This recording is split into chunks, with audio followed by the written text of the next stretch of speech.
ইসরায়েলের সাথে সংঘাতে ইরানের পাশে দাঁড়িয়েছে শক্তিধর রাশিয়া। পরম বন্ধু রাশিয়া ও ইরান পশ্চিমা আগ্রাসনের বিরুদ্ধে দুই আপসহীন শক্তি। মধ্যপ্রাচ্যের লড়াকু নেতা ইরানের ওপর যখন দখলদারদের কালো থাবা, তখন বসে নেই রাশিয়া। ভ্লাদিমির পুতিনের দেশটি ইসরায়েল আমেরিকার উদ্দেশ্যে দিয়েছে কড়া বার্তা। বন্ধু ইরানের প্রতি রাশিয়ার সমর্থনের কেন্দ্রে রয়েছে বুশেহর পারমাণবিক কেন্দ্র।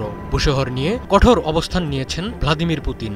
রাশিয়া ইসরায়েলকে সতর্ক করে বলেছে, এই পারমাণবিক কেন্দ্রে হাত দিলে তার পরিণতি হবে ভয়ঙ্কর।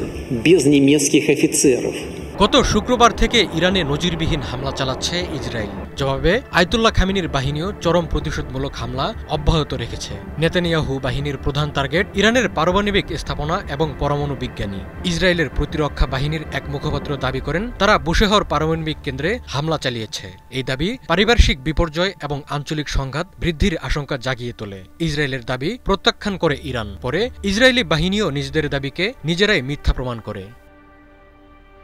ইরানের একমাত্র পারমাণবিক বিদ্যুৎ কেন্দ্র বুশেহর বন্ধু রাশিয়ার সহায়তায় এই বেসামরিক পারমাণবিক কেন্দ্রটি নির্মাণ করেছে ইরান। প্রাথমিকভাবে এটি বিদ্যুৎ উৎপাদনের জন্য ব্যবহৃত হয়। রাশিয়ার 250 জন বিশেষজ্ঞ বুশেহর পারমাণবিক কেন্দ্রে কাজ করছেন। এছাড়া প্রায় 600 জন রাশিয়ান বিভিন্নভাবে ইরানকে সহযোগিতা করছে। তাই বুশেহরে হামলা চালানো মানে রাশিয়ার বুকে হাত দেয়া। বুশেহরে ইসরায়েলের ফুলের টোকাও পড়তে দেবে না রাশিয়া। বুশেহর নিয়ে কঠোর অবস্থান নিয়েছেন রাশিয়ার প্রেসিডেন্ট ভ্লাদিমির পুতিন। বুশেহরে দুটি পারমাণবিক চুল্লি তৈরি হচ্ছে। এ কাজের দায়িত্বে আছেন রাশিয়ার বিজ্ঞানীরা। এ নিয়ে ইসরায়েলের প্রধানমন্ত্রী বেনিয়ামিন নেতানিয়াহুর সঙ্গে ফোনে কথা বলেছেন পুতিন। পুতিন জানিয়েছেন, রাশিয়া কখনো ইরানকে ছেড়ে যাবে না। ইসরায়েল মস্কোকে আশ্বাস দিয়েছে, তারা বুশেহরে হামলা চালাবে না। বৃহস্পতিবার রাশিয়ার পরমাণু শক্তি কর্পোরেশনের প্রধান জানিয়েছেন, বুশেহরে ইসরায়েল কোনো হামলা চালালে তার পরিণাম ভালো হবে না। হামলা হলে চেরনোবিলের মতো পরিণতি হতে পারে বলে হুঁশিয়ারি দেন তিনি। এদিকে ইরানের পরমাণু প্রকল্পকে রক্ষা করার জন্য প্রস্তাব দিয়েছেন ভ্লাদিমির পুতিন। তিনি জানান, ইরানের সঙ্গে রাশিয়ার সম্পর্ক ভালো। ইরান চাইলে রাশিয়া দেশটির পরমাণু প্রকল্পের কাজ নিজের তত্ত্বাবধানে চালাতে পারে। ইরানের ইউরেনিয়াম যাতে শুধু শান্তিপূর্ণ কাজে ব্যবহার হয়, সেদিকেও নজর রাখতে চায় রাশিয়া।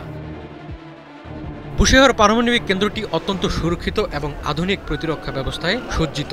এই ধরনের স্থাপনায় হামলা চালানোর জন্য উন্নত সামরিক এবং বড় মাপের অভিযান প্রয়োজন। ইসরায়েলের একার পক্ষে সেটি প্রায় অসম্ভব। রাশিয়া সতর্ক করে বলেছে, আমেরিকা ইসরায়েলের পাশে দাঁড়িয়ে হামলা চালালে তা ভয়ঙ্কর পরিণতি ডেকে আনবে। এদিকে রাশিয়ার পারমাণবিক শক্তি কর্পোরেশনের প্রধান জানিয়েছেন, বিশেষজ্ঞরা এখনও বুশেহর পারমাণবিক প্ল্যান্টে কাজ করছেন।